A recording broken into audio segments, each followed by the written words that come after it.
Betty, let me begin by asking what are the latest developments up on Beacon Hill? You know, it's funny you should ask me that, Peter.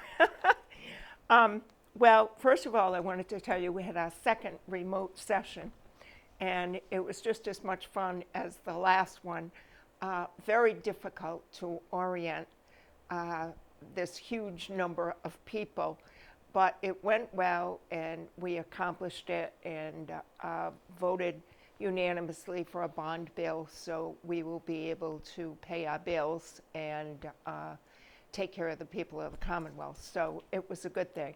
We haven't really had an issue yet that has been controversial. I'm sure that would be a lot more difficult with debate, but we're not there yet, so we'll see about that. I did want to fill you in on some of the new numbers. As of last Thursday, we've had 821,000 people in Massachusetts file for unemployment, which is astounding, just astounding. We've also had 255,000 who have applied for federal help. These are the gig workers, the waitresses, the bartenders, who many times have several jobs, all part-time, and so they're not covered by unemployment, and the federal government has stepped in to help them. So that is almost, that's like 1,100,000 people. If you can imagine that many people in our Commonwealth out of work. So a couple of other things I think that might be interesting to people. We have been thinking about the opening, and of course it's going to come in phases, and we don't know what's first, etc. But in thinking ahead about our restaurants, all over the Commonwealth, frankly, who are in the downtown area particularly, and we all have them.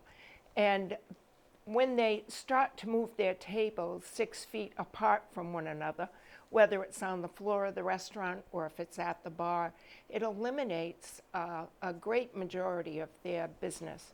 So we are looking at allowing people to be able to move tables to the outside and perhaps on the sidewalk, and maybe even in some instances, excuse me, closing the street if necessary. Of course, the drawback to that is they would all have to apply individually to serve alcohol outside, which is going to be time consuming for them.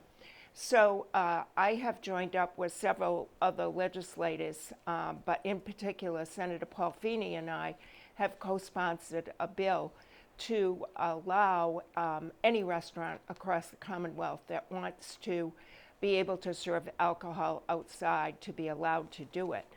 I have actually talked with the licensing board in Boston, and the head gentleman who heads it up agreed that he would be happy to do it as long as the legislature approves it.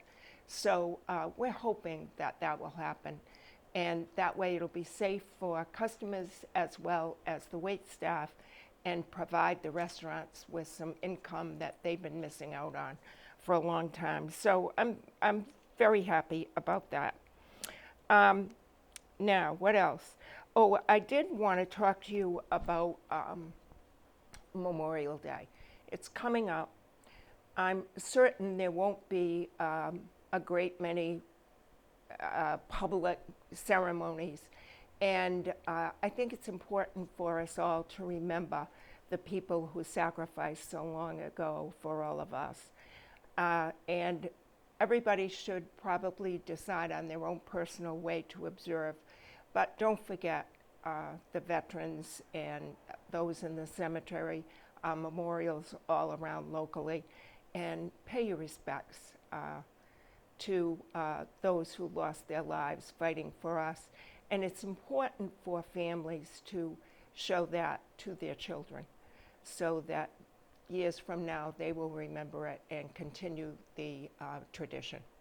The $1,000,000 question is, do you have any idea what Governor Baker will announce on Monday the 18th? I don't. I have things I'd like him to say, but I think he's going to be very cautious and I think he's going to move ahead very slowly. And a lot of people are not happy with the stance that he's taking. But I do understand the pressure he's under. We are one of the hardest hit states in the country, and now we have this new issue with children developing some kind of disease very similar to it. And I think that's put a whole new light on it. So he is our governor, and regardless of whether we like what he says or not, we're going to try and do it. And remember, golfers can still play golf, so it's a sunny day for some. Oh, I know that, trust me.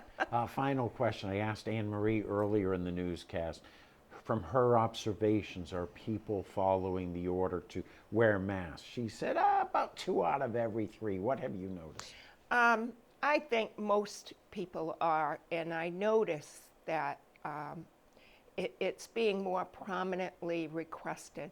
The other day, I went into CVS, and they have a big sign on the front door that says, please wear your mask. So you'd be pretty embarrassed if you walked in and somebody said, sorry. So I think people are, for the most part, observing it. There's always a few renegades, no matter what and where. When you're alone, I think if you're by yourself in your car, certainly you don't have to wear a mask. I've seen people.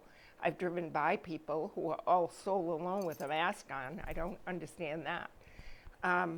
But if you've got people around you, unless they're the people you live with, you really shouldn't have your mask on.